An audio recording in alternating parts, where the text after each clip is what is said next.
setiap orang kalau mengaku Allah itu bertempat, siapa yang mengatakan Allah bertempat, maka bertentangan dengan dua ayat. Mana ayatnya? Laisa kamitslihi syai'un. Allah tak sama dengan apapun. Ayat yang kedua, walam yakul lahu kufuwan ahad. Lampu itu bertempat. Di mana tempatnya? Di atas. Allah bertempat. Allah di atas, bisa ditunjuk. Tapi dalam hadis jariah, aina Allah? Di mana Allah? Allah bersama. Sama di situ bukan tempat, bukan makan, tapi makanan, kedudukan. Kedudukannya yang tinggi, bukan tempat. Maka dalam akidah Tahawiyah dikatakan Allahu munazzahun 'anil jihadis sin. Allah itu suci dari 6 arah. Muka, belakang, kanan, kiri, atas, bawah, luar, dalam. Suci. Maka kata Sayyidina Ali, allazi ayyanal aina la yuqalu annahu aina. Dia sudah ada sebelum tempat dan waktu ada, maka tak layak untuk ditanyakan kepadanya di mana dia berada. Allah maujud bila makan, Allah ada tanpa tempat. Karena dia mengambil tempat, maka dia berjisim, bertubuh, maka batallah laisa kamitslihi syai'un. Apa hukum sholat berbelakang orang? Imam Syafi'i melarang sholat di belakang Syiah. La tusalli khalfa hafidhi. Jangan kau sholat kalau imammu itu Syiah. Kata Rafi, katanya sibuk lana, kata Imam Buaiti.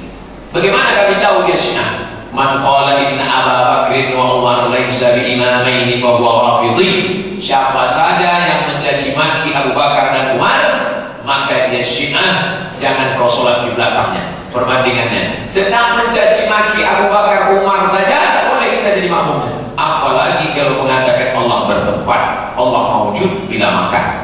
Apa sebenarnya hakikat qada dan qadar? Banyak orang berbuat baik tapi akhirnya masuk neraka. Apakah itu suatu takdir? Saya menjadi orang Melayu itu saya pilih atau Allah menetapkan? Allah menetapkan. Tak pernah datang malaikat bawa kertas multiple choice.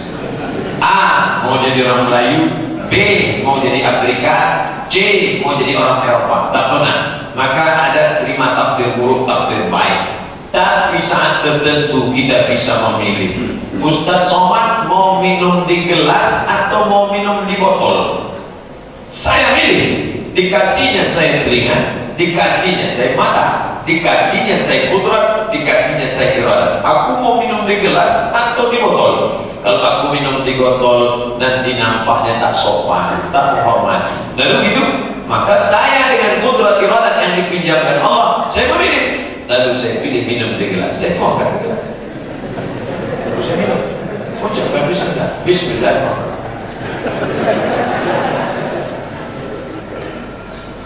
Minum khamar, mau ditangkap, dibawa, dicambuk. Pas dicambuk, ditanya, kenapa kau minum khamar? Apa kata dia? Allah mentakdirkan saya minum khamar hari. Datang Sayyidina Umar, cambuk dia lebih banyak dari yang biasa. Kenapa? Pertama, dia dicambuk karena minum khamar. Kedua, karena bicara takdir tanpa ilmu. Jangan pisahkan ayat Quran, hadis Nabi dari pemahaman salafus saleh. Bagaimana mereka memahami ayat takdir? Tiba-tiba datang wabah pes, penyakit polio, penyakit pes. Di bukit, di lembah, kena pes semua. Sayyidina Umar mengajak sahabat, ayo kita pindah ke lembah sana. Kata sahabat, ya Umar, ini takdir Allah, kita terima aja. Tahu kata Sayyidina Umar, kita pindah dari takdir yang buruk ke takdir yang baik.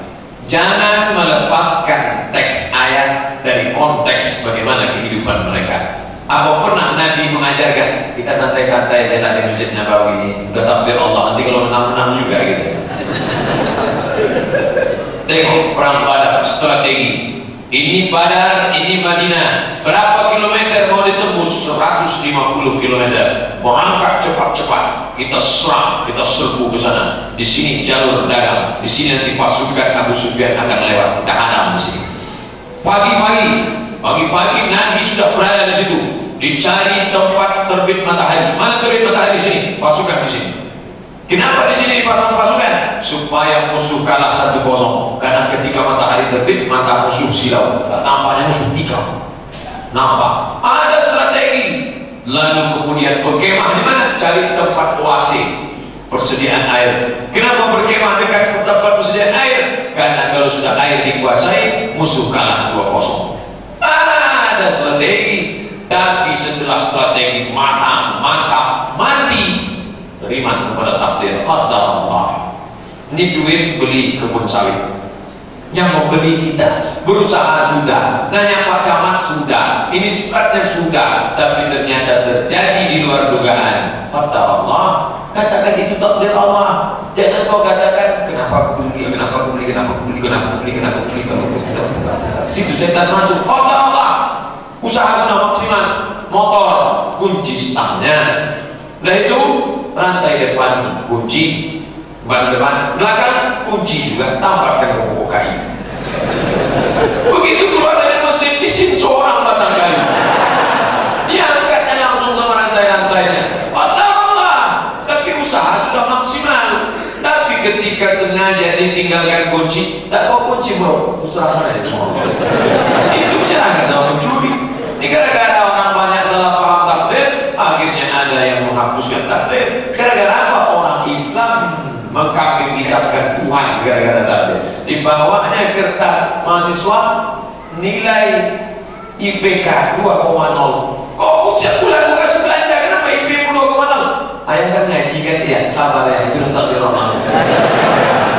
Nanti anak gadis maaf cakap, wah balik, kok sekolah kan jauh-jauh kok hamil. Sabar ya, itu takdir Allah. Allah kasih kita telinga, Allah kasih mata.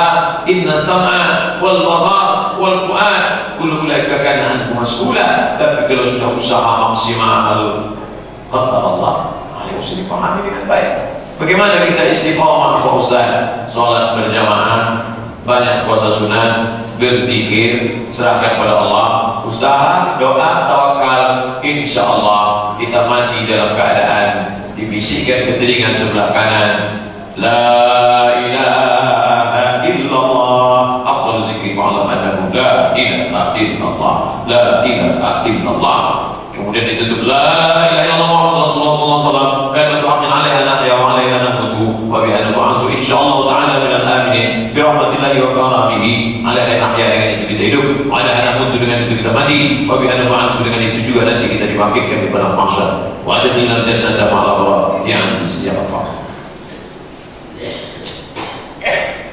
Bagaimana cara mengganti sholat selama ini yang terlalaikan waktu muda-muda dulu baru tobat sekarang? Gimana cara menggantinya? Habis sholat zuhur nanti, setelah zikir doa, ba'ya sholat lagi 4 rakaat. Usollinya, usolli fardhu zuhri 4 rakaatin qadhaan.